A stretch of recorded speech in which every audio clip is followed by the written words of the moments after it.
Real ఎస్టేట్‌లో మహిళలు success కావటానికి అనేక కారణాలున్నాయి. అందులో ప్రధాన కారణం సహజంగానే వారికుండే లీడర్‌షిప్ లక్షణాలు.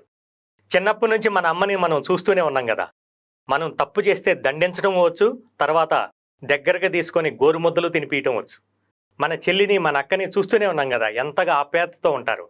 అలాగనే టీమ్ మెంబర్స్ అందరితోటి ఆప్యాయంగా, అవసరమైనప్పుడు దండించగలిగే లక్షణాలు మహిళలకు పూర్తిగా ఉంటాయి. దానితో పాటు భగవంతుడు వారికి కల్పించిన ఒక వరం ఉంది. మహిళలకు ఏదైనా విషయం చెప్పి, ఈ విషయం ఎవ్వరికీ చెప్పొద్దంటే క్షణంలో ఊరంతా పాకిపోద్ది. అలాంటిది రియల్ ఎస్టేట్‌లో సక్సెస్ అయ్యే బెనిఫిట్లు తెలిసిన తర్వాత వారిని ఆపటం ఎవరి వల్ల కాదు. అలా వారి సామర్థ్యాన్ని గుర్తించి మగవారికి దీటుగా మా కంపెనీలో సక్సెస్ జర్నీ చేస్తున్న ఒక లలిత మేడం గాని, ఒక రమ మేడం గాని, ఒక మేఘన మేడం గాని జెమ్స్ అండి. మిస్సైల్స్ లాగా